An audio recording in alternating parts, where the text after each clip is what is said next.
Queridos amigos, sean cordialmente bienvenidos a un tema más de la serie La novia Babilonia, la bestia y la ley dominical. En el día de hoy vamos a estudiar el tema número 6.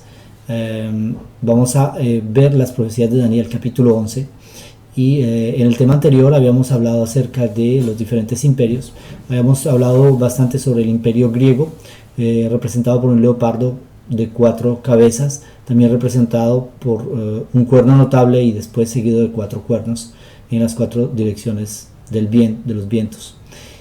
En este tema vamos a hablar del rey del norte y del rey del sur, que son las bases para un elemento muy importante de nuestra serie, que es entender Daniel 11, 40 al 45. Antes de empezar, les invito a que hagamos una oración. Padre del cielo, te damos gracias por este momento de estudio. Queremos rogarte tu bendición sobre cada uno de nuestros amigos que nos acompañan a través del internet. Todas aquellas personas que van a ver este video, permite que tu Espíritu Santo esté con ellos y que este mensaje pueda ser claro, que pueda ser entendido y que a través de estos estudios podamos tener las bases para entender temas más complejos como los temas de Apocalipsis 12, 13 y 17. Te rogamos que tu Espíritu Santo esté con nosotros, que nos des tu protección y que todo lo que estudiemos, todo lo que se diga en estos videos pueda ser conforme a tu santa y divina voluntad. Por favor, acompáñanos en nombre de Cristo Jesús. Amén.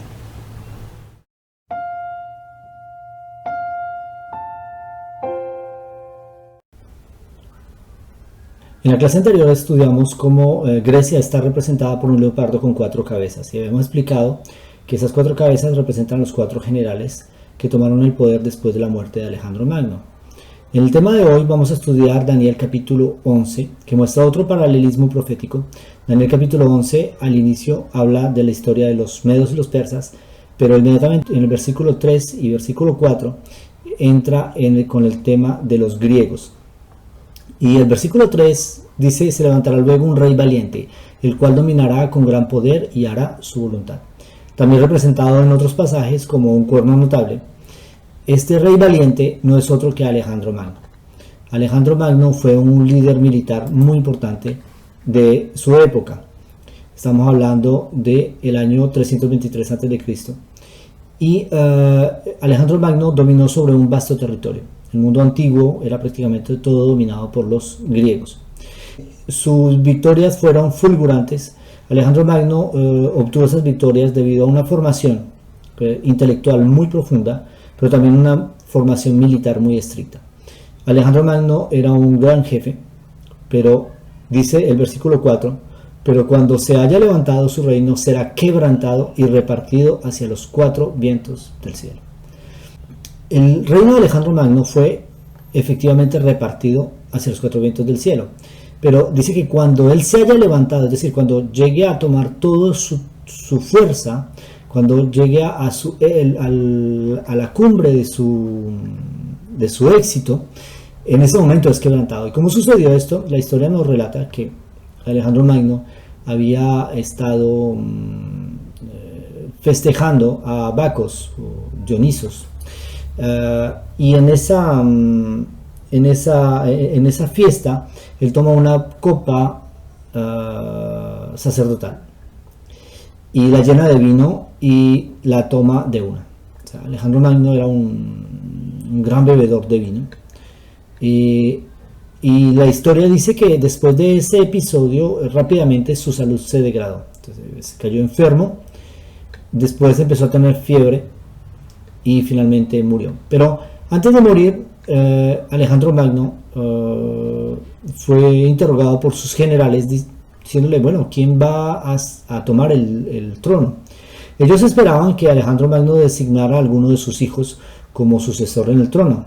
Entonces la pregunta es de quién va a ser el trono, y él responde en una frase muy célebre: del más fuerte. A su muerte, efectivamente, esta frase suscitó gran violencia en todo el reino, y de todos sus generales solamente quedaron 4 en vida. Los otros fueron sometidos o asesinados, y todos sus hijos, toda su familia fue exterminada en esta guerra civil por el poder. Finalmente quedan solamente 4 generales, es decir, la expresión serán repartidos hacia los 4 vientos del cielo, es decir, en las 4 direcciones cardinales. Y según el versículo 4, como se cumple la profecía en detalle, dice, no a sus descendientes, ni según el dominio con que él dominó, pero su reino será arrancado y será dado a otros fuera de ellos. Es decir, Alejandro el Magno no dejó en el trono ninguna persona, ningún hijo suyo, sino que su trono fue tomado por extraños. Ahora, ¿quiénes fueron esos extraños? Una vez más, de la comparación que hicimos la última vez, el último tema acerca del leopardo con las 4 cabezas. Entonces vemos una vez más la aplicación de una parábola de un elemento natural que tiene una aplicación espiritual. Entonces, este imperio con 4 cabezas, este imperio griego es un imperio cuyas cabezas fueron los 4 generales sobrevivientes de Alejandro Magno. Estos generales fueron en el sur, fue Ptolomeo, uno de los generales más importantes de Alejandro Magno. Los historiadores dicen que fue Ptolomeo el que aportó la mayor contribución para que Alejandro Magno tuviera el éxito que tuvo. Casandro en el occidente, Lisímaco en el norte y Seleuco hacia la parte oriental. Estos 4 generales dominaron el imperio de Alejandro Magno. La historia dice que Casandro y Lisímaco se hicieron finalmente la guerra. Ellos querían dominar, cada uno quería dominar en la totalidad del territorio. Y al hacer la guerra, finalmente Casandro es vencido, ¿sí? Lisímaco se anexa un gran territorio, toda la antigua Macedonia y Tracia, ¿sí? Es decir, todo el antiguo imperio griego. Lisímaco también decide hacer guerra a Seleuco, esperando tomar el territorio. En Daniel capítulo 11, versículo 5, dice, y se hará fuerte el rey del sur, mas uno de sus príncipes será más fuerte que él, y se hará poderoso su dominio grande. Este príncipe que queda allí, de los 4, es uno de los 2 que están en la parte norte, Seleuco o Lisímaco. La historia nos confirma que, de hecho, Seleuco y Lisímaco se hacen la guerra, y como resultado, Lisímaco es vencido. Una vez que Lisímaco es vencido, Seleuco queda gobernando en una zona bastante grande. Ptolomeo sigue dominando al sur y Seleuco al norte. Y de aquí, de estos 2 grupos, salen las 2 dinastías de reyes, los reyes seleucitas y los reyes ptolomeicos, ¿sí? También se le llaman los faraones ptolomeicos. A pesar de que ellos eran griegos, ellos toman el trono de Egipto y toman las costumbres de los griegos. Los seleucitas dominaron en toda la parte norte, pero a medida que avanza la historia y a medida que pasan los versículos de este maravilloso capítulo, la historia nos confirma cómo este territorio se redefine cada vez, hasta que más adelante aparece un personaje, aparece un pueblo que va a cambiar todas las cosas. También quisiera resaltar que en el intermedio entre estos 2 poderes, el norte y el sur, en el intermedio encontramos a Palestina, es decir, la tierra gloriosa. Y el pueblo de Dios sufre mucho porque la zona en la que se hacían los combates a menudo era la zona de Palestina. Entonces podemos ver aquí que estos 2 reyes vienen a oprimir al pueblo de Dios. En la sección siguiente vamos a ver más detalles acerca de la historia de Daniel capítulo 11.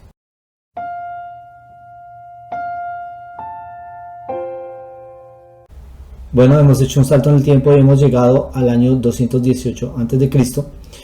Los personajes de esta historia son Antíoco Magno en el norte y Ptolomeo Bergetes en el sur, el rey del norte y el rey del sur. El versículo 11 de Daniel capítulo 11 dice, por lo cual se enfurecerá el rey del sur y saldrá y peleará contra el rey del norte y pondrá en campaña multitud grande y toda aquella multitud será entregada en su mano. Entonces, el rey del sur saldrá y peleará contra el rey del norte y pondrá una campaña. ¿Cómo sucede esto? Resulta de que Ptolomeo Auergetes, él muere y en su lugar reina su hijo Ptolomeo Filopator. ¿Sí? Ante las hostilidades de Antíoco Magno, al formar un ejército, Ptolomeo Filopator, que era muy dado al vino, finalmente se despierta y organiza una campaña militar contra el rey del norte. El resultado de esta campaña militar es de que Antíoco Magno y sus tropas tienen que retirarse, son vencidos, muchos son llevados prisioneros y las fronteras de aquel territorio se redefinen. Así era que sucedían las cosas en ese entonces. Las guerras entre el rey del norte y el rey del sur hacía que las fronteras se redefinieran cada vez. Como resultado de esto viene lo que nos dice el versículo 12: y al llevarse él la multitud, se elevará su corazón y derribará muchos millares, mas no prevalecerá. ¿Cuáles son los millares que él derriba? Finalmente él se retira, porque le gustaba más el vino y el placer que la guerra. Él hubiera podido dominar a Antíoco Magno completamente, pero se retira a beber. Y un día se le ocurre una idea, es de ir a ofrecer sacrificios en el templo de Jerusalén. ¿Sí? Cuando él va a hacer esto, finalmente le dicen los sacerdotes, le prohíben la entrada. Como resultado, él se enfurece y da la orden de asesinar a una gran cantidad de judíos, una gran masacre, empezando desde Alejandría y yendo hasta Jerusalén. El gran problema de esta decisión, aparte del aspecto moral, por supuesto, es de que estos judíos que estaban en Alejandría eran todos funcionarios del gobierno. Y como él eliminó a sus elementos más preciosos del gobierno, lo que sucedió fue que empezó a perder el control. Como resultado empezaron a estallar sediciones y revueltas en todo Egipto, y él tuvo grandes dificultades. ¿Sí? El versículo 13 dice: y el rey del norte volverá a poner en campaña una multitud mayor que la primera, y al cabo de algunos años vendrá apresuradamente con gran ejército y con muchas riquezas. Entre tanto se levanta un rey en Macedonia, Felipe de Macedonia, un rey griego también, que se une en alianza con Antíoco Magno para vencer a Ptolomeo Epífanes. Y ellos organizan un ejército mixto con el objetivo de tomar el reino de este niño. El versículo 14 nos dice: en aquellos tiempos se levantarán muchos contra el rey del sur, y hombres turbulentos de tu pueblo se levantarán para cumplir la visión, pero ellos caerán. Ahora, los que se levantan muchos contra el rey del sur son obviamente Felipe de Macedonia, Antíoco Magno, y también un consejero que él tenía llamado Agatocles, y que manipulaba al joven rey para poder obtener grandes beneficios. Finalmente, estas acciones de Agatocles terminan por levantar revueltas en todo el reino del sur, y el pueblo mismo se encarga de matarle a Agatocles. Después de la muerte de Agatocles, entran en juego el Imperio Romano. ¿Cómo es que ellos entran allí? El padre de Ptolomeo Epífanes había firmado un contrato de protección para su hijo con los romanos. Hay que saber que los romanos desde su inicio eran un pueblo de mercenarios, es decir, ellos su actividad lucrativa era vender servicios militares. Cuando un rey tenía dificultades para vencer a otro reino o vengarse de sus enemigos o atacar y conquistar, él pasaba un contrato con los romanos y los romanos le vendían esos servicios militares. También hacían protección de reinos en diferentes lugares. Entonces, Ptolomeo Epífanes estaba bajo la protección de los romanos. El senado romano se encarga de ayudarle.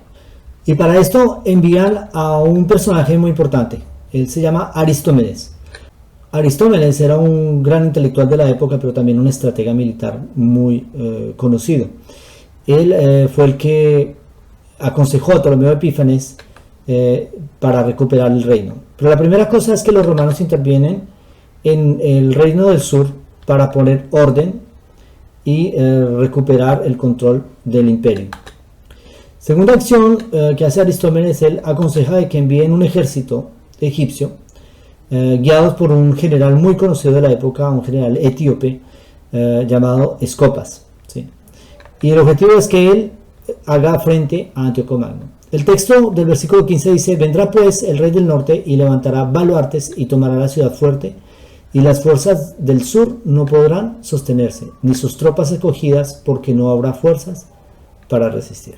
Escopas trata de hacer frente a estos reyes enemigos, pero desafortunadamente es vencido. Él se refugia en la fortaleza de Sidón, y como Escopas era un general tan reconocido en la época, le permiten a él, sus enemigos le permiten a él salir con vida junto con los que, pero a una sola condición, era que regresaran desnudos a Egipto.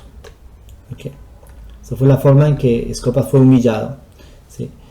Y finalmente, después de un tiempo, los romanos intervienen, ¿sí? Junto con los ejércitos egipcios. Los romanos se vengan de un antiguo enemigo, Felipe de Macedonia.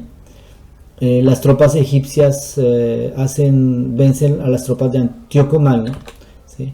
Y los territorios se redefinen de esta manera. Entonces, el antiguo territorio dominado por Felipe de Macedonia queda anexado al rey del sur, es decir, a Ptolomeo Epífanes, ¿sí? Muy bien, hemos avanzado en el tiempo y entramos en el año 65. Y de esta manera vemos que hay otro personaje también de la dinastía ptolomeica, Ptolomeo XII Ulet y Antíoco Asiático. Ellos son los que están allí en conflicto. Dice el versículo 16: y el que vendrá contra él hará su voluntad, y no habrá quien se le pueda enfrentar, y estará en la tierra gloriosa, la cual será consumida en su poder. Es una cosa muy interesante, porque en aquella época los romanos envían naves y envían tropas por tierra también, y ellos empiezan a recuperar territorios en la parte norte, ¿sí? En aquella época designan a uno de los miembros del triunvirato, del cual era también miembro Julio César, y Pompeyo Magno era el segundo. Este general Pompeyo Magno, que era responsable también de proteger a Ptolomeo Ulet por un contrato hecho también entre los romanos y este reino, Pompeyo Magno quiere vencer la parte norte, es decir, la antigua Grecia, Macedonia, y una parte del dominio de Antíoco Asiático. Pero viendo más en detalle, mire cómo sucede esto, y aquí es donde entramos a hablar del pueblo de Dios. Pompeyo Magno vence a Mitrídates Eupator, y cuando llega a Jerusalén encuentra un conflicto muy interesante. Yo quiero aprovechar aquí para hablar de un documento que había sido firmado muchos años atrás, llamado la Liga Judía, ¿sí? En ese documento los judíos también habían hecho un pacto de protección con los romanos. Entonces, cuando Pompeyo Magno llega a Judea, encuentra un conflicto interno en Jerusalén. Habían dos hijos del sumo sacerdote que se peleaban por tener el poder, el reino en Jerusalén.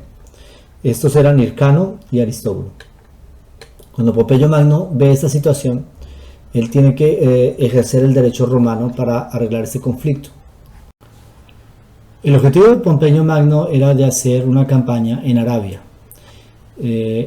Esta situación en Jerusalén fue una situación inesperada para él, y él decide de arreglar ese problema de regreso de la campaña en Arabia. Entonces Pompeyo Magno va a su campaña en Arabia, y cuando regresa encuentra que Hircano había preparado un ejército para atacar a Pompeyo Magno a fin de asegurarse el trono de Judea.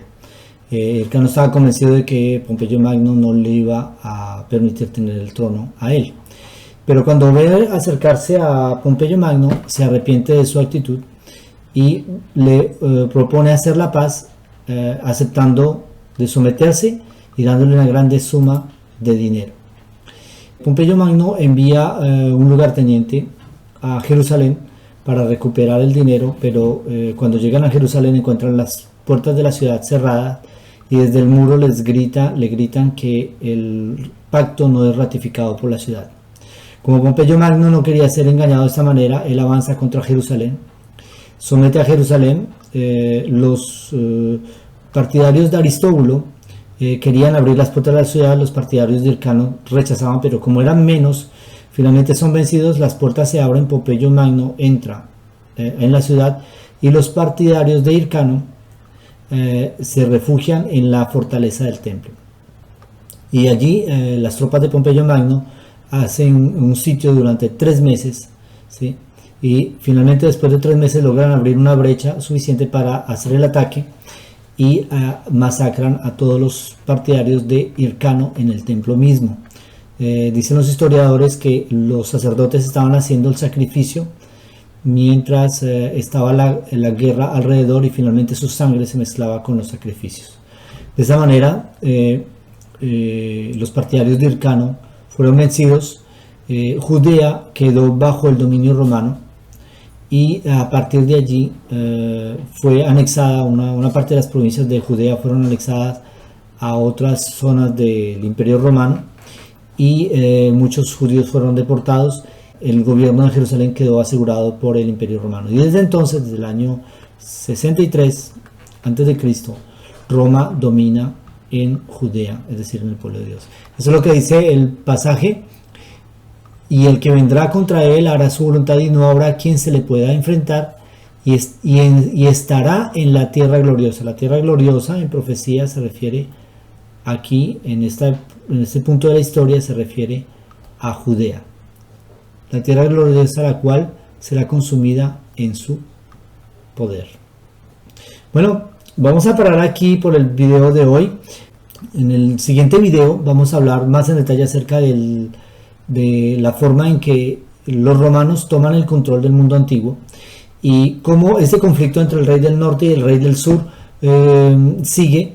Y vamos a preparar el terreno para el versículo 40 al 45 de Daniel 11, que es donde vamos a ver el conflicto que está sucediendo en nuestros propios días. Que Dios les bendiga. Quiero invitarles a que hagamos una oración antes de terminar. Oremos. Padre del cielo, te agradecemos por este estudio que hemos podido tener. Quiero rogarte por nuestros amigos que nos siguen a través de internet, que tú puedas estar con ellos y que por favor les des sabiduría para entender estas cosas, y que cada vez tu Espíritu Santo pueda brillar en sus corazones y que podamos entender más y más acerca del plan que tú tienes para la humanidad. Por favor, quédate con cada uno. Nos ponemos en tus manos y todo esto te lo suplicamos humildemente en el nombre de Cristo Jesús. Amén.